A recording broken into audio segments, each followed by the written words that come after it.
Right, we're going to venture into the minds of those living in the world of Alice in Wonderland and attempt to explain something from a leaver's point of view, as opposed to having it done for us by people still bemoaning. If you're unlucky to watch dribble like Sky News or BBC, or listen to them on the radio, if you was to actually believe what these people say, we might as well just hang ourselves a piano wire and be done with it. It's almost as if mainstream media have something to profit from pandering to liberalism, whilst pissing all over its job description and country. Stop talking about economics. You don't know what you're talking about, first of all, how it's going to go, any which way but loose. This might happen, that might happen, yeah, but it hasn't yet, has it? And you keep driving this point home of, look what you've done, look what it's going to cause. What you're not understanding is, we don't care if volcanoes are going to arise on the day that it actually happens. We want it out. The truth is, we wanted immigration dealt with. The only people that profit from the mass immigration are on high wages, and they don't worry about those that can't find jobs, schools, hospitals, etc., etc. Every one of these special needs donkeys on the streets and in the news that are speaking for us, do us all a favour, do yourself a favour, and shut up. Immigrants in this country have always been treated well and prosper, but to outnumber us isn't fair, and then to contradict our heritage and tell us we can't fly certain flags, we can't say certain things, that is just the ultimate of piss-takery. And this is not the fault of all immigrants, but those bringing them over, profiting off the scheme, while watching the rest suffer like pigeons under a bridge. Most of our refugees are not, say, from war zones. They're economic migrants that don't have the right to be here. Liberals will say they do, but what are you talking about? The rest of the world is so much bigger than our small island.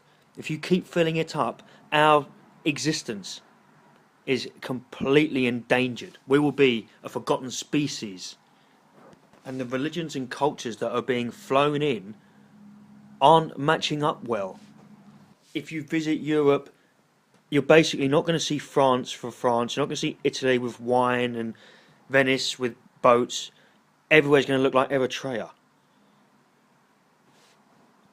Or countries where religion dictates how they live their life and how they treat other people. Treatments in which infringe upon that which liberals would teach and that in which we would like to live under. Europe fought strong together in 1939 for years to fight an oppression without outside religions, without religion altogether, and without a need to pussyfoot around liberal ideology. Everyone is entitled to their nationalistic views. Everyone in this country is entitled to celebrate their nation, but no one is entitled to demolish a nation by filling it with nations around the world, until the laws in which you know have been undermined and almost made illegal in case they offend those outside of your normality. And very many of these religions and cultures would not permit the same sort of treatment, which is the exact reason that we're getting them in.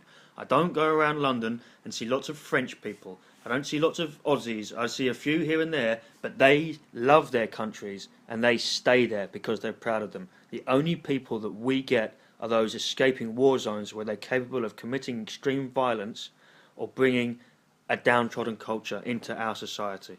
We must teach a man to fish, not give a man a fish. This is going to help no one in the long run, and it's an anti-liberal prospect in order to say so. Stop spitting venom at the Farages and the Douglas Murrays. These are in fact heroes of our time and voicing genuine problems. And the quicker we sort these problems, the quicker we can all work together, as opposed to causing resentment that shouldn't be there via other people's decision making. England's individuality is what caused us to fight in the war, to face things that Europe copped out of or was overridden by. To suggest that we fall into the same defeatist category is so un-English and un-British that I suggest that you make the move, because you'd have to destroy a lot of archaeology in this country to destroy what you are and what our past really is.